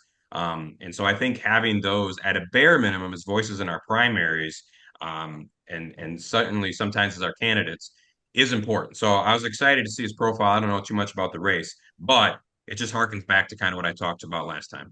That working class and middle class Republican alliance needs to continue to grow. Yeah. And again, I want to call out good things when I see them. Senate Republicans with some of their communication stuff can sometimes be a little bit all over the place without a solid theme. I want to have Lane pull up the press release. Clearly, their names on it, so they obviously had a hand in writing this. The announcement release for this candidate was one of the best I've seen all cycle. And so again, I want to point to things we can do better, but also highlight when we do great things. And I want to give kudos whoever wrote this release for the Senate Republicans and the candidate himself. This is a very, very good release. It's got a theme. It's consistent. It isn't just 1,000 issues and flowing all over the place. This is a really good example of a great announcement press release. So again, I will call out things that should be better when I see them, but I also want to be fair. Kudos to this candidate and the Senate Republicans. This announcement was done very well. It's a great example of a good press release for an announcement. So credit where it's due. All right, let's go to House District 51, which is now an open seat because the incumbent Nabila Saeed is now running in the Senate race in 26 against Darby Hills. And so this House District 51 is now open. Tosi Ufodike has announced that she will run again. She was not successful in the last race against Nabila, but again, now it's an open seat. So maybe that'll change the game a bit here. I've always liked Tosi. We've talked her up a lot over the last couple of years as an individual. The campaign didn't quite come together in the last race. But sometimes you got to get some experience, and then maybe the next time you do it better. So we're going to reserve judgment.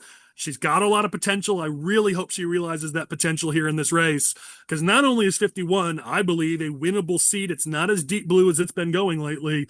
But we all know there's the Senate race and the House race. And so as well as we can do in 52 and 51, that improves our chances of holding on to Senate District 26. So Tosi, I'm certainly cheering for you here, and I'm glad to see you taking another run at it. Really hopeful that her race this time around, can really improve on the last race last time. Chris, Michael, you guys are just going to stay silent this whole time? This was a district that I'm not very high on whatsoever. Collin and I went over this in our races to watch video from a few weeks ago. Look, Collin's right that in theory, the better you do in House District 51, the better you might be doing in Senate District 26.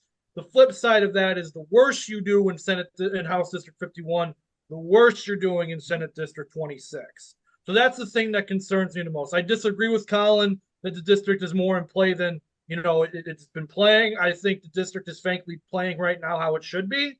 And I think that when Chris Boss was running for re-election in the seat in 2022, that might have overplayed the margin a little bit of how well the Republican Party can do here. I think you're going to get low 40s in this district if you're in the Republican Party. I hope Tosi runs a great campaign, of course, because Collin's right. If she does better, it's better for Darby. At the same time, this is a district that is shooting left, and there doesn't seem to be anything stopping it at this point. We'll see. I do question. I mean, Tosi's theme or her slogan this time around is fighting forward. I don't. I do this for a living, and I don't really know what that means. And I caution candidates, don't just run with a theme or a slogan because it sounds good to you. Like, the only point to have a slogan is it's got to mean something to the voters. If it means nothing to the voters, it's better to just not have a slogan, because your last name, that's your slogan. That's your brand. That's your product. Anything else is distracting. And so if you've got a great slogan that plays with the voters, cool. That's fine. Go with it. But a quarter of the time, that's the case. The other 3/4 of the time, it's better just to go with nothing. I don't know what fighting forward means. I'd rather the focus just be Tosi Ufodike. She's going to be the champion for working families. She's going to make their lives better. She's going to lower the cost of living. You don't need to gum it up, getting all cute with some of this other stuff. But that's just my advice. Take it or leave it. The Democrats do have at least one candidate in that race, Jenny Levin. I'm not sure how to say that properly. I don't know if she's their choice. So far, some of the stuff she's put out isn't to the level that you usually would see when the caucus gets involved. So I don't know if they've officially said they're with her. But I do know she's got a good amount of local support through the JCs and some of those organizations. You know, she announced and didn't say what party she was in. So I went to her website, and she was highlighting a Rage Against the Regime event with a 34-foot Trump chicken, hosted by Indivisible, with all the area's most progressive political figures, like the very most far left progressive people in this region. I was like, oh, okay, I guess I know which party she's running in. So clearly, you know where she's coming from. She's going to be just as progressive as Nabila is, which potentially, again, gives you some space to operate in that district. That could be a liability for her. Or it could make her walk in that district nowadays. Yeah. That's we'll see. take.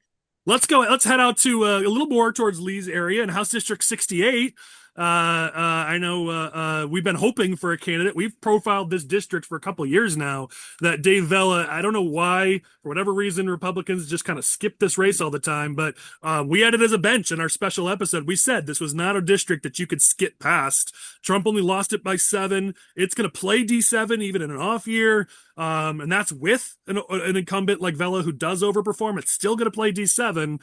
We now have a Republican candidate there. Kathy Easton is running. She's a businesswoman. You look at her background looks like, again, I don't know anything about her, but her background looks like this could be a potential for a good candidate. So I'm excited to see somebody stepping up to challenge Dave Vella in 68.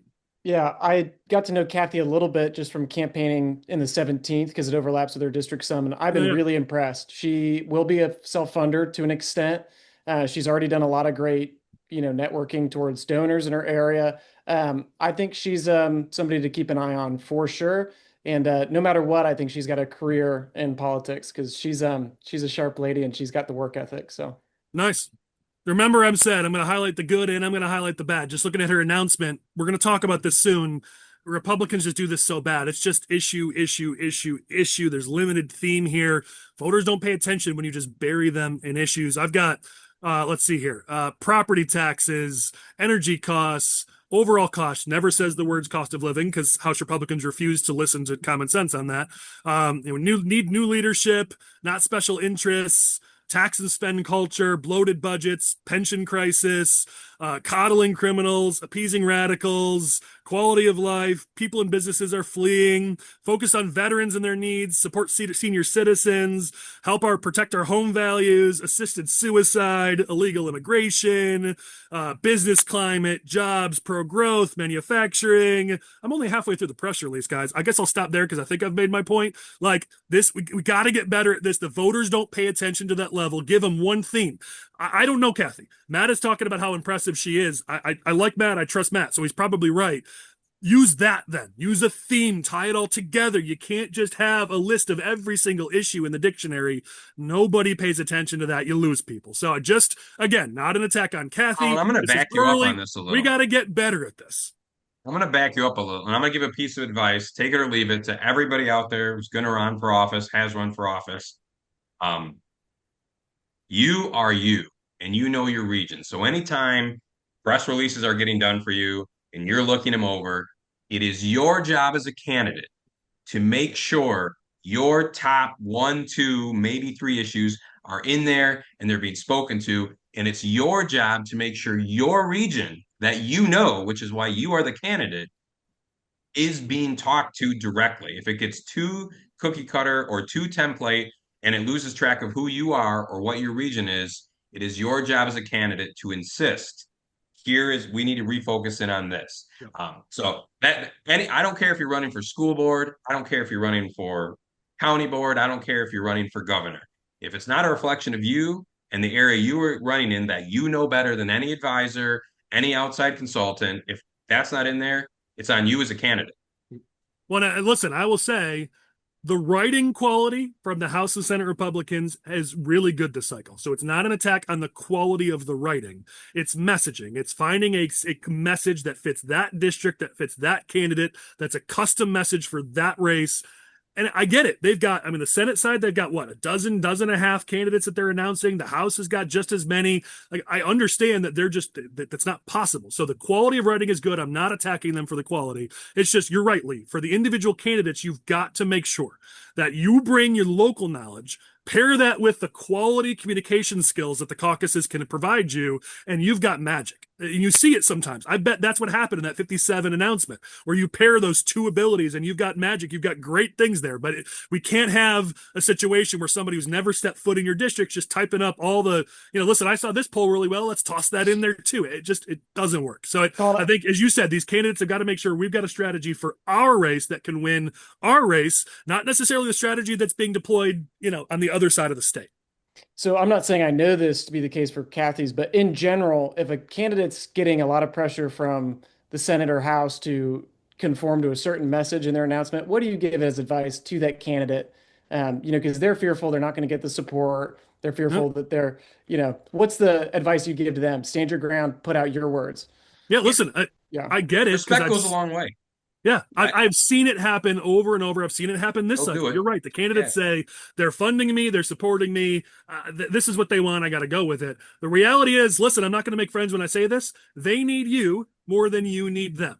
That is the reality. And so, yes, they like to hold over you this pressure because, listen, all they want you to do is knock on doors and raise money. Do nothing else. Let them handle everything else. They want to keep you so busy that all you can do is go knock on doors and maybe not even raise money. Just don't bother them and let them run your race. The problem is, you know your district and you have the experience in your district. And so you've got to be a strong leader who steps up and says, thank you. I respect your support. I respect your help. I want to work with you, but this is my name, my reputation on the line. And so I need to have a voice in what goes out under my name. I've seen too many. I saw it happen this week where the one of the caucuses spoke for a candidate in a newspaper article, and the candidate wasn't even consulted. They just spoke for them and quoted for them. Like, you can't let that happen if you're the candidate. It's your name on the yard sign. It's your reputation on the line. That's what true. Do you say go ahead. Go ahead, Lee. No, you go. Speaking from my experience with the Senate Republicans, one of the first things I said in my meeting with Leader Curran, and it's one of the reasons I voted for him for leader, because that gets, people have questions on who'd you vote for leader, all this other stuff. It's your first vote. One of the first things I said is, the one thing I will need is the independence to be my own voice, to be my own vote, and to have my issues addressed. And they were unabashedly supportive of that. And it was genuine, and it's been true all through after I won the nomination and in my first year here as a senator. So speaking from them, I can tell you, if you are respectful and you say, here are my key things that are aligned, I'm a member of the team, like I'm military, I get it. Like, I'm here to help each other, but here are my lines that are important to me and important to my district. And my one requirement is I have to be able to speak to them. I will never let somebody else be a mouthpiece for me. And they were completely on board with it. And that goes back to what you're asking, Mike. What's the advice I'd give you or them? Be respectful. Be respectful and say, here are my lines. Because at the end, every campaign is about that candidate and their issues. Everything else is just support of that. And if that's not you as a candidate, if you are looking for somebody else to be your voice, you shouldn't be running. Yeah. 100%. I'm not even going to add to that. Lee said it perfect. All right, let's go. We're running out of time, so let's go to our last candidate announcement. This is more on the Democrat side, but it looks like Craig Wilcox in Senate District 32 has drawn a challenger on the Democratic side. Karen Battaglia is a nurse and secretary of the Illinois Emergency Nurses Association, has been pretty actively involved with Lauren Underwood in some local politics. She's going to be challenging Craig Wilcox. We talked about that district a little bit in the past, and we talked about it a little bit even, I think, in our special episode. Craig, again, thank God we've got Craig running in the district, because the trend is actually not in our favor in that district. It is slowly starting to go against us, just like we see in McHenry County. It's actually, people are in denial, but you can see the numbers. They're right there. But thank God Craig overperforms, so he's going to be fine in that district. He'll keep it safe for us, but you got to keep an eye on that district. Democrats are running somebody for a reason, and that whole region is, again, starting to show some concerning signs for us. So I'm glad to see we got Wilcox running again. He'll be fine. He'll hold it. He's a good one. Who he is. Lee, I don't think that came through. So what, you want to say it again? I said Craig's very authentic, and as a former military guy himself, you get that vibe instantly. He's going to tell you what he thinks. He's going to be authentic about it, and people respect that, even sometimes when they disagree with you. And yeah, he's a good guy. I'm not. He'll put in the work too. So yeah. All right, we're gonna do this one quickly because we kind of screwed up. We kind of covered this a little bit. It's my fault. So if you want to know a little more about this topic that we're about to cover here, in how to communicate more effectively, go back to our discussion about House District 68 and Kathy Easton, because in the second half of that discussion, we did kind of already cover a lot of this, but we do need to cover it here, which is we sometimes on this podcast we take a minute to just give out good advice. And I think right now, one of the things I'm seeing a trend in our communications in Illinois, especially at the state level, is we just sort of bury voters in issues. It's just issue, issue, issue, issue. I had several people forward me this press release for re-election, and I want to clarify. I love Mike Coffey. He's going to hold that seat. He's one of the great leaders down in Springfield, so this is in no way to attack him or a negative on him. I'm sure he didn't even write this release, but in his 95th district, when they announced his reelect, you read through that press release. Well, I think we could maybe bring it on screen, though I think it's 2 pages, so you probably won't see it. There are anywhere between 13 and 16 different issues that are listed in there, and maybe some semblance of a theme once you get down a few paragraphs in where he wants to run for reelection because he wants a better Illinois for his kids and grandkids. You got to understand with messaging and communications with the voters, they're not sticking around for 13 to 16 issues. All right, they'll remember one thing. So you give them one theme, and then if after that you want to go into a bunch of issues that prove the theme, that's fine. That's okay. But you've got to connect the dots for the voters. You've got to frame your issue, frame your race, frame why you're running. If the media is not going to do it for you, your opponents are going to frame things against you. And if you just go out a whole list, and you look at this, I won't read them because I did that with Easton's, but it's literally 13 to 16 different issues that are listed here. 2 rules that breaks. Number 1, you don't run on issues, you run on themes. We teach that is basic politics that's taught around the country that we don't seem to get in Illinois. And number 2, you have 3 issues. That's it. This has been a known in politics for decades and decades. Everybody around the country understands this. 3 issues, because our brains are wired to think in threes. Any more than that and you lose people. Any less than that and it looks like you have no platform at all or no heft. 3 issues, no more, no less. And over again, I see these candidates lately have been announcing with over a dozen different issues. It doesn't work. This is breaking some of the most basic 101 communication skills when it comes to politics that we teach to brand new candidates for school board. And yet we've got major caucuses and candidates who are breaking this. Please understand this doesn't work. You can't just throw in, but wait, there's more and expect that to work. Find your 3 best and go to town on those 3 over and over and over all the way through election day. I know you guys gave your thoughts already kind of when we talked about House District 68. Lee's already given his thoughts, so you can check back there. But somebody back me up here. Don't just make me rant by myself. Come on.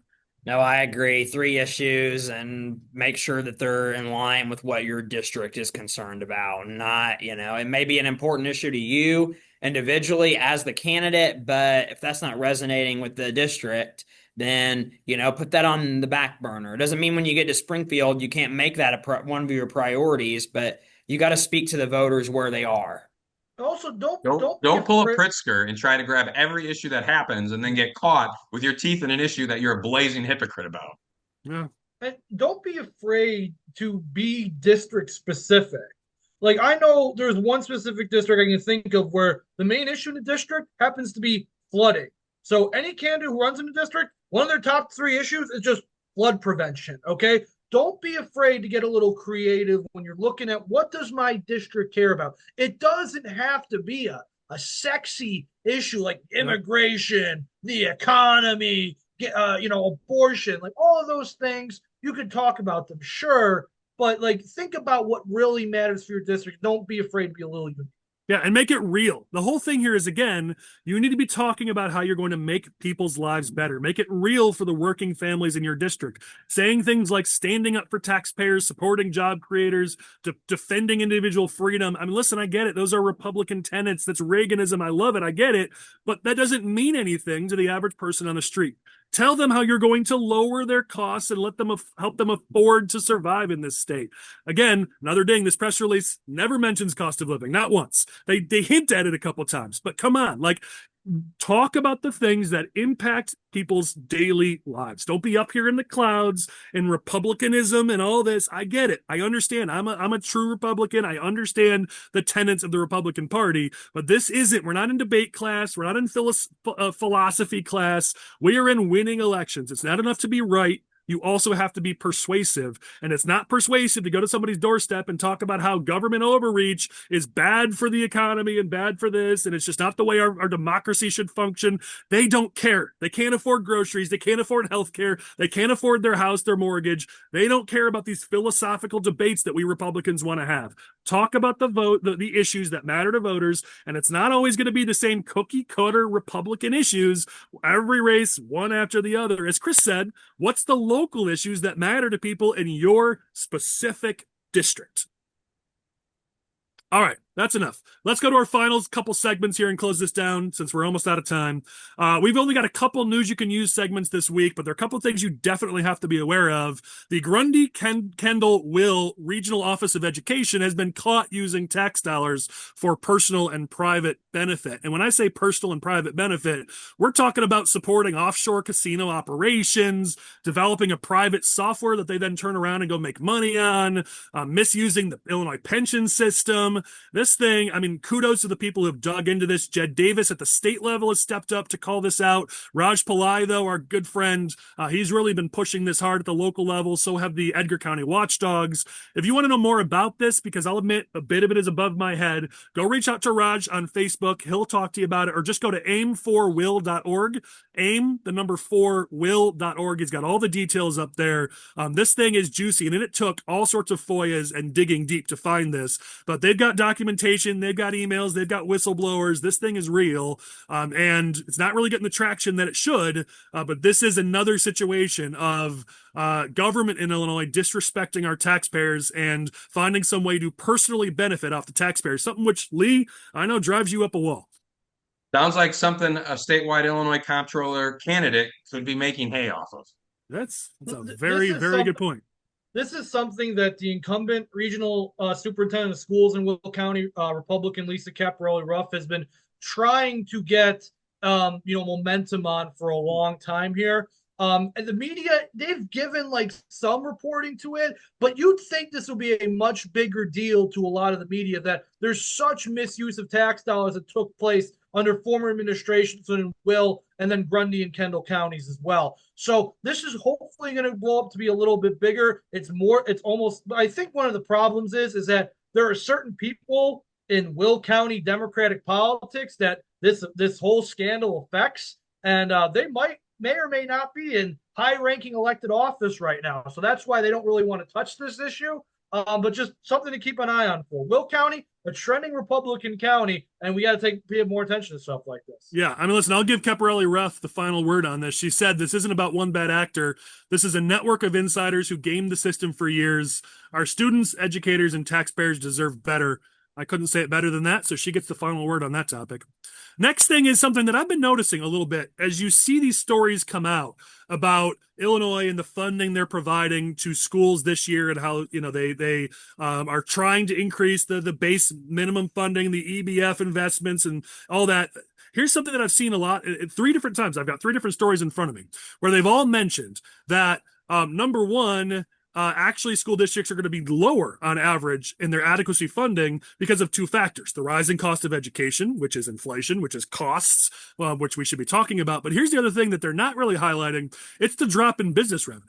There was a 41.3% drop in the corporate personal property replacement tax revenue this year, and that goes a lot of that goes to our schools. At least a percentage of that goes to schools. And so, we're not talking enough about the fact that the horrible business environment in this state, yes, it hurts workers, it hurts communities, it hurts economies, but it also has a direct impact on our schools. And when we talk about the fact that the state of Illinois did increase funding by another $300 million to schools, but because we're such an anti-business state, we're actually falling further behind. That is not talked about enough, I think, in our politics. And Republicans, and we're the pro-business party, right? We should be highlighting that it's not just to support those big businesses and their monopoly men at the top and the CEOs. We got to talk about how this is not just hurting workers, it's hurting schools and kids, because this state is so anti-business. So keep an eye on that. I've seen multiple stories where it just gets that little notice, like 8 paragraphs down, that little mention. And I'm like, we really should be highlighting that a heck of a lot more. This is hurting schools and hurting kids. All right, with that, we will go to our final segment and close down our OGs and our clowns of the week. Anybody you guys got that you want to give an OG nomination, a clown nomination, and ideally politics, ideally Illinois, but let's be real, I have no power anymore. It's mutiny. Chris and Michael do whatever the hell they want. So y'all can do what you want in this segment. Have some fun with it. I was gonna say for clown of the week, I got to give it to JB Pritzker for his little, I'm opposed to gerrymandering tour, even though he, signed those maps that were blatantly. It's cheating. Cheating is bad. Yeah, only when somebody else does it, right? But I guess it's good for him. I think he's just jealous that someone figured out a way to cheat better than he did. Yeah, right. That's probably true. And then, ironically, I've got to give a slight OG to Brandon Johnson for calling Pritzker out for it, because that was a rare moment of sanity, and maybe his IQ point or his IQ rating is a couple points higher than what I thought. Michael, will you keep it as an OG when you learn that immediately he walked it back and covered for it and said, does that turn into a clown then? Hey, but the thing that you say first is probably what you actually meant. He probably got some calls saying, hey, buddy, you might want to reel that one back in. You're begging the state for more funding. Maybe don't take a ding at Pritzker. Yeah. All right, what else you guys got? So I have a few clowns. First clowns of the week are the people who keep posting the wrong maps of the congressional map on Twitter specifically and Facebook. I understand when it's somebody from out of state who wants to opine on Illinois issues who might not have the proper map at their disposal. But if you're an elected official or a county Republican Party and you can't pull the congressional map and look at it and say, wow, this is the right map, I don't know what to tell you. I saw someone pull up the earmuff district from 10 years ago that used to be the 4th and then use that as like, wow, look how gerrymandered it is. It's like, this isn't the right map, dude. Literally, there was a candidate yesterday for the 4th congressional district who literally brought 2 like big billboards, not billboards, poster boards of the actual map of the congressional district with her and says, this is what the district actually looks like. Nobody knows what it looks like. Everyone keeps posting the wrong one. So if you're posting the wrong maps of the congressional districts, you're a clown of the week. Next 2 clowns of the week are Chris Welch and Don Harmon, who are going head-to-head for State Central Committeeman in the Democratic Party for the 7th Congressional District. This is going to be hilarious. Like having the Senate President and the Speaker of the House go head-to-head for a party post, and actually is going to be on the ballot. Oh, man, I'm going to love to see how this is going to affect business down in Springfield, because they're trying to both get a party post at the same time. So both of them, clowns of the week, because they can't figure it out politically or governmentally. And my last clown of the week, on a more serious note, is whoever the genius is, and I mean that sarcastically, who decided it was a good idea to phone in a bomb scare to the hotel where all the Texas legislators are staying. What kind of idiot are you? Like, this could be a winning issue for Republicans, but you're going to phone in a bomb scare and make the whole Republican Party look like domestic terrorists. Whoever you are, you're the clown of the week, and I hope they get you, and I hope to throw away the key. Yeah, Chris, they get a guaranteed win no matter who else we nominate. That is officially the official clown of the week for sure. All right. I never want to pressure our guests into giving any OGs or clowns, but if you guys got anybody you want to toss in. I got some. So first, I'm going to do clown of the week. That's easy. That's Governor Pritzker for going on national TV to what he thought was a safe host in Steve Colbert to talk about rigging elections. And simultaneous OG of the week for Stephen Colbert with all he's got going on in the world for having the map ready of the Illinois 17th district and saying, Governor, is this normal? Isn't this gerrymandering? So, clown of the week for the governor I for mean, getting when called when out for his Colbert is basically hypocrisy. just a full-on shill for Democrats at this point, when even he's a little bit Yeah, pushing yeah, back, that's a right, sign. right at him. So, and then his response, which was basically almost ridiculing the idea of independent commissions, was Right? not great either. So, Yeah. so Yeah. there's a clown. There's an OG. One more OG. I want to give a shout out to LaSalle County Chairman Don Jensen. So I met him during the Tea Party, and he presented himself as very principled. He wanted term limits. He's against gerrymandering. And so here's why he gets an OG of the week: is he got into a battle after the census. Republicans took over LaSalle County for the first time in a long time. They have majority in the county board, and the maps are up. And Don stood his ground. And he got criticized from some members of his own party, and I heard it personally because Republicans got drawn together. And Don said, "Nope, I said I was going to do an independent maps. That's what we're doing. If some of us get drawn together, that is the result." He stuck to it. They did not gerrymander their maps after taking control. And now, really, people like him should be the face of banning gerrymandering, not Pritzker. So, OG week to Don for standing true to your principles and now having all kinds of moral authority on the topic. Kudos to you. Nice. That was a good one. I like that. I was not aware of that story. Thanks, Lee. Matt, you got something? Oh, I think if I did clown of the week, I'd just get myself in trouble. But I'm really proud of Dylan Vansel. I mean, listen, entertainment gets clicks, my man. Come on. I don't know, Collin. I gotta get through safely through these primary seasons. But Fine. I'm proud of Dylan Vansel. Within just a few minutes of that Colbert clip, he was had a response, got it up, and sent out an op-ed to a few different newspapers. So he was right on that issue and very fiery on it. So I was happy with him this week on that issue. Okay. Yeah. I'll do mine quickly because I know we're almost out of time, but I've got a couple OGs. I do want to give kudos to the Senate Republicans, especially Curran's PR team, whoever it was. They had a press release out, they had a statement out on Sunday when the Texas Democrats came in. Sunday is, a lot of people are going to be working on Sundays, especially political people, when we're about to be working 24/7 for a year plus. And yet they were out there, they were on it. They had a quote in the newspaper. He was on it on a Sunday. I know that was his PR team working. So whoever that was, kudos to you. Good job working on a Sunday. And as a result, getting a good quote out there in the media.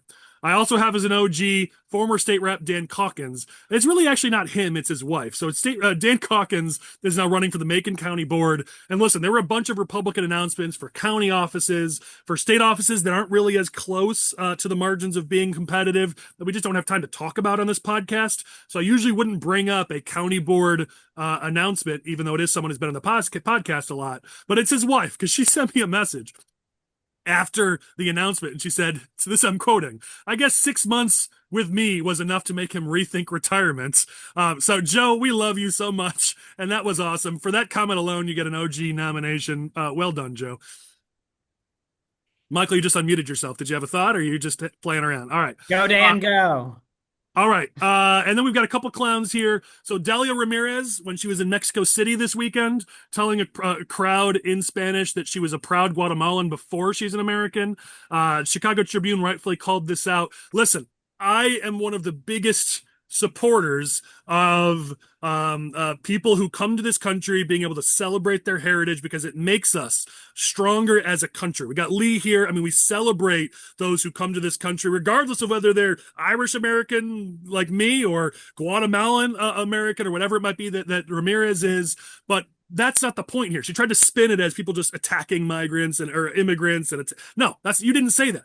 You said you were a proud Guatemalan before you were an American. This is an Ilhan Omar kind of statement, and you cannot do that as a United States representative. You take an oath to this country. If you're in office as a congressperson, you are an American first, or get the hell out of office. That's it.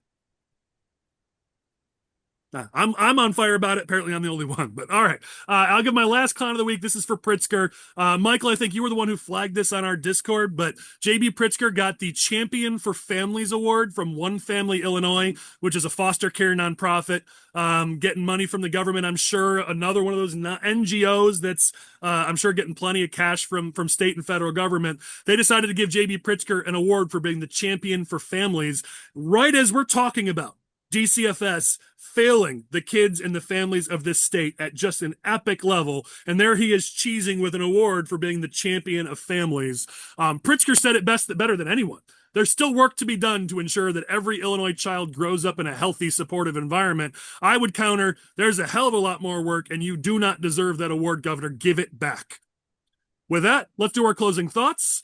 We'll let our guests go last. So, Michael, go ahead and go first. What's your closing thought? All right. Well, petitions have started. If you're thinking about it, you better make up your damn mind because we got a deadline coming up. So I'll see everybody at the state fair. You better have your petitions with you. If you're running statewide, I'll sign it and that'll get you one closer. Don't make me pass Chris Jackowiak's. Yeah. Speaking of Chris, go ahead, Chris. What are you going to annoy me with this week? Despite Michael pushing back on his commitments he has made to my campaign for a couple weeks, the Chris momentum is building day by day. Each day I talk to new volunteers, supporters, donors who are interested in helping Chris for Comptroller and getting the Republican Party back on track in this state. And they shouldn't be doing that. Nobody should be doing that. But still, the Chris momentum is building. You will see things rolled out throughout the next few weeks about my campaign, about the circulation process. And here's some quick tips on the circulation process. If you're a Republican candidate for office, make sure you don't sign any Democratic petitions or notarize any Democratic petitions or vote in the Democratic primary. These all seem like very easy things to do if you're a Republican candidate for office, though they have happened before. So remember, if you do not sign Democratic petitions, if you are a Republican candidate for office, and try and make sure the people who are signing your petitions are Republicans. They don't have to be. Though you could run into trouble if somebody signs a Democratic petition first before they sign your Republican petition. With that, everybody have a wonderful first weekend of petition season. Go out there and knock on those doors, get those petitions, and have a wonderful rest of your weekend. All right, Matt, you were more of a peacemaker this week. I don't know. Have you not done a podcast before where you got to be, throw some bombs to get views? That we got like sort of the more refined, respectable Matt Rauschert this week. I don't know. You got some closing thoughts for us? Collin, I'm always refined and always respectable. And at Springfield Republican Day, I'll be wearing a Chris for Comptroller shirt. I'll be promoting him there. Hey, we have the logo file. I can send it to you. Please do. You guys have a logo? I'd like it to say Chris Yeah. across the front. No, I think my closing is that I know we talk more about state level stuff and even state rep, state senate. That there's some of these county-wide offices that really matter. And there's a woman in Rock Island County named Jamie Shoemaker who's announced for sheriff. She's likely to be unopposed in the primary. And within a few minutes of meeting her, I'm getting the thumbs up from Lee. You can tell she's a rock star. And if you want to invest in the future of Illinois, nothing better than getting a foot in the door in a county with no Democrat or no Republican countywides. Look her up online, support Jamie Shoemaker. I'm very optimistic about her. So that's my closing comment. All right. I like it. Lee, your final word for the week. Yeah. Shout out to Jamie. As a state legislator, I'm a little jealous the county's going to get her. But Rock Island County needs that as well. So my closing thought is this. I just came back from the legislative conference in Boston, spent a few days out there. JB Pritzker came and talked because he's out campaigning for president. And one of the huge topics is AI and what's that doing to energy costs. And the reason that's important to Illinois is because we are in a state where mandates and controls force the end of energy production right as a time when energy production is a national security issue. It is a cost of living issue. People are going crazy over their energy bills. Illinois was, and I believe still is, the #1 producer of nuclear power. We stopped that. We cut coal. We put all these limitations on, and we are hammering people with prices right when society is changing to demand even more energy. We are behind the 8 ball, and people got to know Republican policies wouldn't have created this. They wouldn't have solved the demand of AI, but we would have been more ready for this moment. Yep. And so that's my closing thought. When you're out there talking, if energy is important in your issue, and it's important almost everywhere in Illinois, especially central and southern Illinois, make sure people know we have solutions. And that's a huge driver of the cost of living argument that it is too damn expensive in this state. We absolutely need to be talking about it, and Republican leadership would have avoided this problem. And so we've got to be talking about it with the voters. All right, I'm going to close with this. Next week, we're going to be at the state fair. So if you're down there, check us out. You can catch us recording this in person on Wednesday from 3 to 5 at JP Kelly's Pub. Right after that, at the same place, is the Illinois Republican Party welcome reception. So it's easy. You can just stick around for the welcome reception, but come check it out. You can see us recording in person next week down at the state fair. We'll, of course, be at Republican Day, so come say hello. We'd love to talk to you.